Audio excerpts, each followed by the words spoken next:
Hello boys and girls, ladies and gentleman.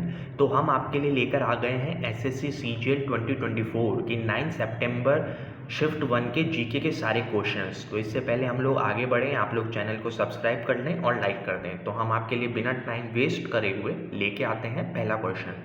तो पहला question है, name the plateau where black cotton soil is found. अच्छा, इससे पहले मैं आपको आगे ले चलूँ, इन सभी क्वेश्चन से रिलेटेड मैं आपको बता दूं कि जब भी स्टूडेंट्स एग्ज़ाम सेंटर के बाहर आते हैं तो उन्हें ऑप्शंस एग्जैक्टली याद नहीं रहते, उन्हें क्वेश्चंस फिर भी याद रहते हैं। तो हमने बहुत सारे स्टूडेंट्स से क्रॉस क्वेश्चन करके ये क्वेश्चंस कंफर्म किए हैं, बट ऑप्शंस हमने अपनी तरफ से लगाए हैं क्योंकि उनको ऑप्शंस जो वहाँ पे दिए गए हैं वो याद नहीं रहते। तो इसीलिए name the plateau where black cotton soil is form. तो आप लोग अपना टाइम लीजिए और अपना आंसर बताइए, मैं आपको आंसर की तरफ ले जाता हूँ। आंसर है डेक्कन प्लेट्यू। अच्छा, जो डिफरेंट प्लेट्यूज़ है, क्योंकि एसएससी को अपना डिफ़िकल्टी लेवल सेम ही रखना है, इसलिए एसएससी कभी भी उससे रिलेटेड आसपास क्वेश्चन पूछेगी तो हमें छोटा नागपुर प्लेट्यू में कौन सी सॉइल होती है ये पता होना चाहिए। छोटा नागपुर प्लेट्यू में लैटराइट सॉइल और also red and yellow soil भी मिलती है। ऐसे ही मारवाड़ अपलैंड्स जो कि राजस्थान में पाए जाते हैं, वहाँ पे एरिड और सैंडी सॉइल मिलती है। तो अगर इससे रिलेटेड आगे कोई क्वेश्चन आता है तो आप लोग उसको इजीली कर पाएंगे। अब हम चलते हैं नेक्स्ट क्वेश्चन की तरफ। नेक्स्ट क्वेश्चन है, qualification of being a president is mentioned in which article of the Indian constitution. मतलब कि प्रेसिडेंट बनने के लिए आपके पास क्या क्या योग्यता होनी चाहिए वो संविधान के किस आर्टिकल में लिखा गया है। तो आपके ऑप्शंस हैं article 40, article 32, article 50 and article 58। तो इसका आंसर आप लोग बताइए। राइट आंसर है आर्टिकल 58। अच्छा, क्योंकि अभी आर्टिकल पूछा जा चुका है तो इससे रिलेटेड आसपास जो चीज़ें पूछी जानी है तो वो मैं यहाँ पे डिस्कस कर देता हूँ। No person shall be eligible for election as a president unless he. भाई तीन कंडीशन क्या है जो हमारे को दी गई है, वो भारत का नागरिक हो पहली कंडीशन, दूसरी कंडीशन वो 35 ईयर्स की एज का हो। ऐसा नहीं है कि मोदी जी ने पकड़ के अपने किसी भी कार्यकर्ता को प्रेसिडेंट बना दिया, 35 ईयर्स की एज होनी चाहिए। He is qualified for election as a member of the House of the People. House of the People का मतलब है लोकसभा, तो वो क्वालिफाइड होना चाहिए लोकसभा में इलेक्टेड के लिए। और दूसरी जो मेजर कंडीशन हमारे संविधान में दी गई है वो ये है कि वो कोई भी ऑफिस ऑफ प्रॉफिट होल्ड नहीं करता हो गवर्नमेंट ऑफ इंडिया के अंडर या गवर्नमेंट ऑफ किसी स्टेट के अंडर। ठीक है, अब आ जाते हैं हम लोग थर्ड क्वेश्चन पे। अच्छा, हम लोग आगे बढ़ें इससे पहले आप लोग इस वीडियो को लाइक कर दीजिए, चैनल को सब्सक्राइब कर दीजिए, क्योंकि इन सभी क्वेश्चन से रिलेटेड जो कि आगे वाली शिफ्टों में क्वेश्चन आने वाले हैं तो उसमें हम लोग वीडियो रात को अपलोड करेंगे। जो तीनों चारों शिफ्ट हो जाएंगी उनके सभी क्वेश्चन से हर एक क्वेश्चन पे कम से कम चार चार हम लोग क्वेश्चन डेवलप करके 100-150 क्वेश्चन का एक क्वेश्चन बैंक हर रात को डालेंगे जो कि आगे वाली शिफ्ट्स के लिए यूज़फुल होगा। तो वो आप तक तभी पहुँचेगा जब आप चैनल को सब्सक्राइब कर देंगे और नोटिफिकेशन बेल को प्रेस कर देंगे। अच्छा, थर्ड क्वेश्चन है, who has won Lata Mangeshkar award 2024। तो लता मंगेशकर अवार्ड 2024 किसने जीता है?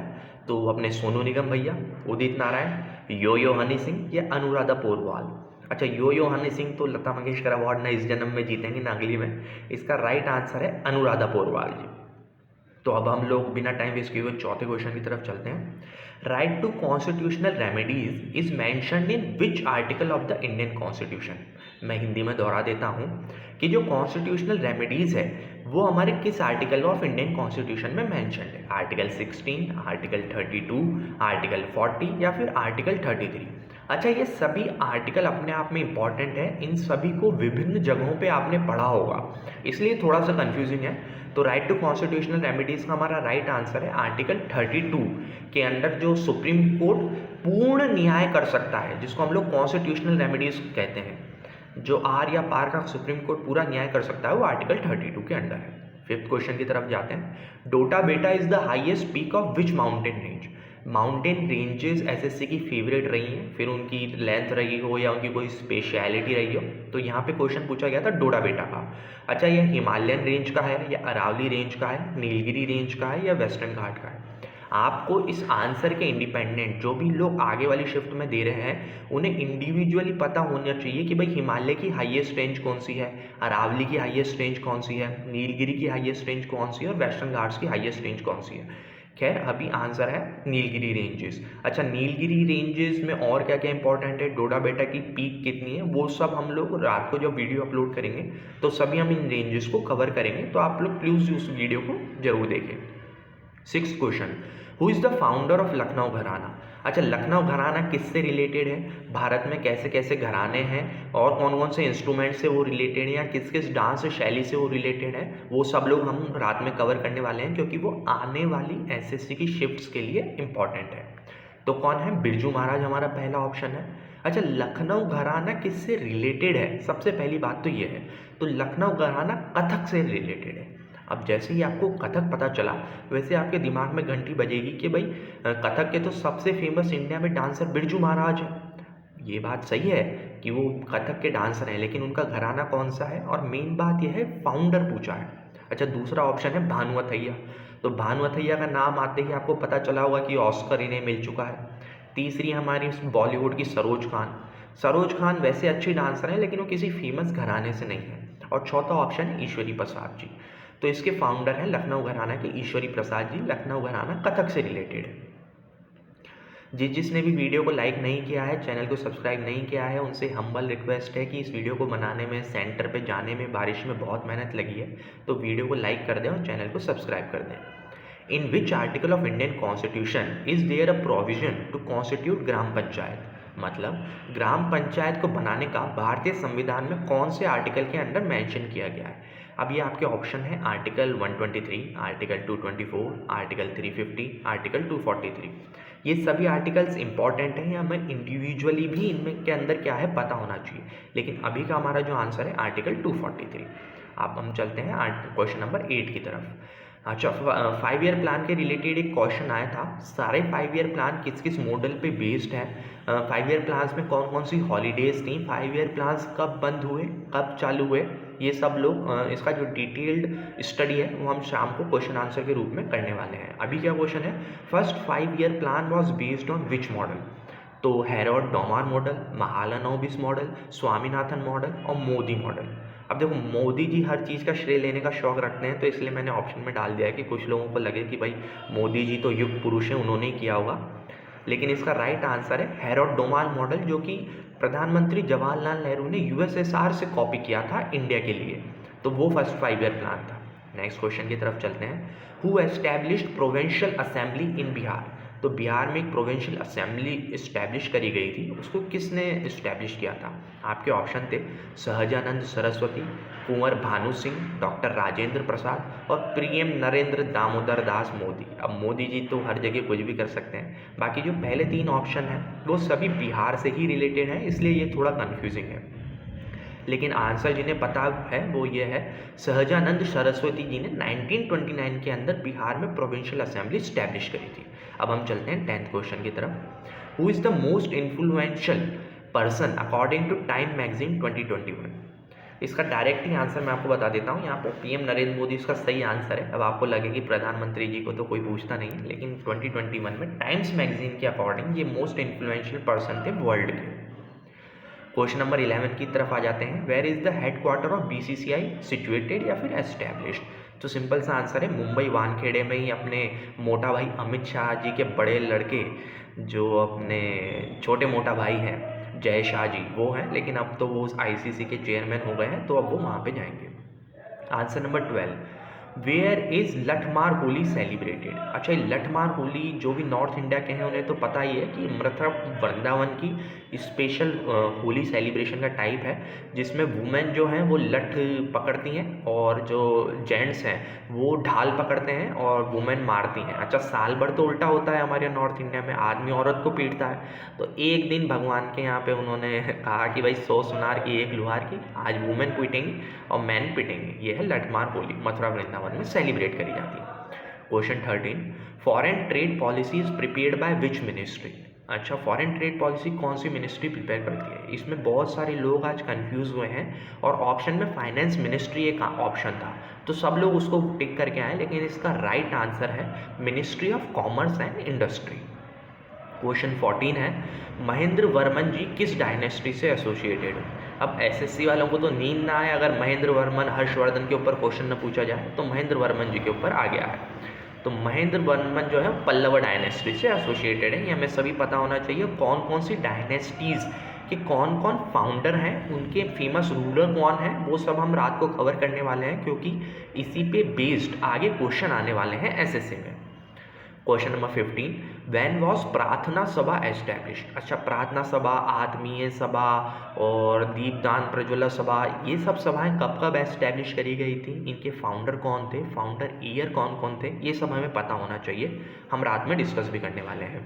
व्हेन वॉज प्रार्थना सभा एस्टैब्लिश्ड, प्रार्थना सभा एस्टैब्लिश हो गई थी 1867 में। अच्छा, question number 16, who is the present science and tech minister. हमारे एट प्रेजेंट में साइंस एंड टेक्नोलॉजी मिनिस्टर कौन है, आप लोग भी बताइए। डॉक्टर जितेंद्र सिंह जी। लोग बागों को बहुत सारों को कन्फ्यूजन होता है क्योंकि department of atomic energy, department of जो स्पेस रिसर्च, वो सब प्राइम मिनिस्टर के अंडर है। प्राइम मिनिस्टर एक ऑप्शन भी था वहाँ पे, लेकिन साइंस एंड टेक मिनिस्टर जो इंडिपेंडेंट मिनिस्ट्री है, वो minister of personal doctor Jitendra Singh, जो कि हमारे जम्मू से सांसद हैं, जहाँ पे अभी चुनाव भी होने वाले हैं विधानसभा के, वो डॉक्टर जितेंद्र सिंह इनका आंसर है। Who is the current CM of Tamil Nadu in 2023 July. अच्छा, स्पेसिफिकली पूछा था बच्चों को कंफ्यूज करने के लिए, लेकिन इसका आंसर एम.के. स्टालिन ही है, जो डीएमके पार्टी के चीफ हैं। Who constructed the Sudarshan lake. अच्छा, सुदर्शन लेक पे बहुत सारे क्वेश्चन बहुत सारे समय पे एसएससी पूछ चुका है। Who constructed, reconstructed, refurbished, different तरीके से एक ही चीज़ को पूछा जाता है, आंसर अलग है। कंस्ट्रक्टेड और रिकंस्ट्रक्टेड, इन दोनों में फ़र्क है। तो कंस्ट्रक्शन जो पहला किया गया था वो चंद्रगुप्त जी के समय उनके सामंत जी ने किया था। अपन बिना टाइम वेस्ट करे हुए अगले क्वेश्चन पे आ जाते हैं। Which is the oldest club of golf. अच्छा, बहुत से लोग क्योंकि यूएस पोलो की टी शर्ट पहनना पसंद करते हैं तो उन्हें लगता है कि वहीं पे ही वो पुराना क्लब रहा होगा, लेकिन नहीं, इसका आंसर अलग है। और ये क्वेश्चन दो तरीके से पूछा गया था, जो डिफरेंट बच्चों से मुझे थोड़ा कन्फ्यूजिंग सा क्वेश्चन मिला। कुछ बच्चों ने बोला कि oldest club of the world, और कुछ लोगों ने बोला कि ओल्डेस्ट क्लब ऑफ इंडिया पूछा था। तो which is the oldest club world का तो है 1776 में रॉयल ब्लैक क्लब एस्टैब्लिश किया गया था, वो वर्ल्ड का सबसे ओल्डेस्ट क्लब है। अपना इंडिया का सबसे ओल्डेस्ट कौन सा है, तो कलकत्ता क्लब करके एक क्लब था, जहाँ तक मुझे याद है, वो गोल्फ का सबसे पुराना क्लब है। आ जाइए, विश्व मोहन भट्ट क्रिएटेड विच म्यूजिकल इंस्ट्रूमेंट। अच्छा, मॉडर्न टाइम्स में, क्योंकि पुराने समय में तो अपने ऋषि वगैरह इंस्ट्रूमेंट क्रिएट करते ही रहते थे, लेकिन विश्व मोहन भट्ट जी ने रिसेंट टाइम में एक नया वाद्य यंत्र क्रिएट किया है। और विश्व मोहन भट्ट जिन्हें भी नहीं पता हो, इन्हें ग्रैमी अवार्ड मिल चुका है इंडिया से, बहुत ही प्रेस्टिजियस है, बहुत ही लिमिटेड लोगों को मिला है। तो विश्व मोहन भट्ट जी ने मोहन वीणा को क्रिएटर हैं या इन्वेंटर हैं। मैं अपने स्कूल डेज़ में विश्व मोहन भट्ट जी से मिला भी हूँ, उनका मोहन वीणा सुना भी है, और इतने बेहतरीन है कि आप बिल्कुल मदमोश हो जाएंगे। चलिए आगे चलते हैं। Question 21, who is the writer of Neel Darpan. हर बार बुक्स के ऑथर पूछे जाते हैं, इस बार नील दर्पण जो एक फेमस क्रांतिकारी बुक्स में से एक मानी जाती है, उसके राइटर थे दीनबंधु। ये हम सबको पता होना चाहिए, राइटर और उनके जो फेमस ट्रेंड में क्या है या जो इम्पोर्टेंट है।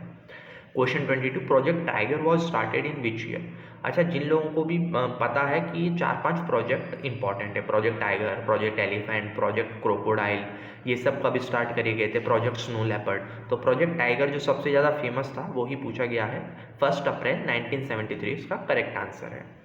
उसके बाद आ जाइए, which dynasty does Harshavardhan belong to. देखो, मैंने कहा था एसएससी वालों की तो रात नहीं होती अगर हर्षवर्धन पे क्वेश्चन ना पूछें तो, बच्चे को लेकिन अब पता है कि पुष्यभूति ऑफ थानेश्वर जो थे वो हर्षवर्धन की डायनेस्टी है। क्वेश्चन नंबर 24, लास्ट सेकंड जो है, अरेंज अकॉर्डिंग टू बेसिसिटी। इसमें कुछ मेटल्स आपको ऑक्साइड्स दी गई थी, तो अरेंज अकॉर्डिंग टू अपन को बेसिसिटी करना था। क्योंकि बच्चों को ऑप्शन सब याद रहते नहीं है, लेकिन हमें ये पता होना चाहिए कि जैसे जैसे हम मेटल्स में नीचे बढ़ते चलते हैं, वैसे वैसे जैसे एटॉमिक नंबर बढ़ता है उनकी बेसिसिटी बढ़ती चलती है, तो वैसे उसको सिंपली अरेंज करना था। Question number 25, formula for redox reaction. Redox reaction, oxidisation reaction individually, और ये जो सारी रिएक्शंस हैं, इनके इसमें भी क्योंकि ऑप्शन नहीं है तो हम लोग कुछ कह नहीं सकते, लेकिन ये कैसे जज करना है, इनका क्या बेसिक फार्मूला है, मैं ये सब एक वीडियो में लेके आने वाला हूँ। तो अगर आपको ये वीडियो अच्छा लगा हो तो प्लीज़ इसको लाइक कर दें, सब्सक्राइब कर दें, क्योंकि मैं सारी शिफ्ट्स के वीडियो लेके आने वाला हूँ आगे वालों के लिए, और उन पर बेस्ड क्वेश्चंस जो आने वाली शिफ्ट्स में आने वाले हैं वो मैं लेके आने वाला हूँ। तो आप प्लीज़ इस वीडियो को लाइक कर दें और चैनल को सब्सक्राइब कर दें। Thank you.